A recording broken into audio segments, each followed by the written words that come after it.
মাটিয়ালি ব্লকের চালসা থেকে ময়নাগুড়ি পর্যন্ত 717 নম্বর জাতীয় সড়ক সম্প্রসারণ করা হবে।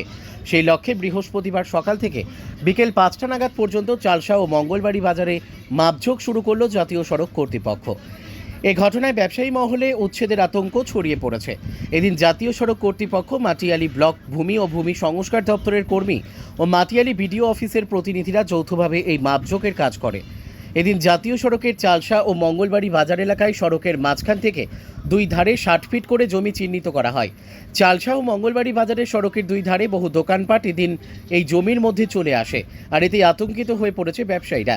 মঙ্গলবাড়ি বাজারের ব্যবসায়ী সসীম রায়, নির্মল রায়রা বলেন, বহু বছর ধরে আমরা এখানে দোকান করে সংসার চালাচ্ছি। সড়ক সম্প্রসারণের জন্য এই দোকান ভেঙে দেওয়া হলে আমরা পেটে ভাতে মারা পড়ব।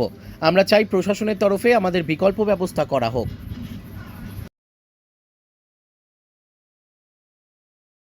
আমি বলতে চাচ্ছি, এইভাবে যদি সাইড করে নেয় তো এখন আমরা কী করবো, কী আর বলতে পারি। প্রশাসনের তরফ থেকে এখন একটা মাপ হচ্ছে, এখন সমস্ত কিছু যদি চলে যায় তাহলে আমরা কী করবো আর কোথায় কী করবো। আপনারা কতদিন ধরে এখানে দোকান করছেন? এখানে তো আমার জন্মগত।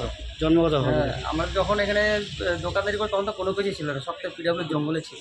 আচ্ছা আচ্ছা লোকই তো দিনের বেলা আসতো না, সন্ধ্যাবেলা হাতি শিয়াল বেরোতো। আচ্ছা আচ্ছা।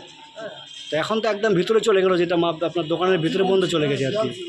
এখন তো হচ্ছে এখান থেকে সরকার প্রশাসন থেকে কী করছে, কিছু তো ব্যবস্থা নিতে হবে, না তো এত লোক কোথায় যাবে। এটা কোন বাজার এটা? এটা মঙ্গলবাড়ি বাজার। আপনার নাম? নির্মল রায়, মঙ্গলবাড়ি।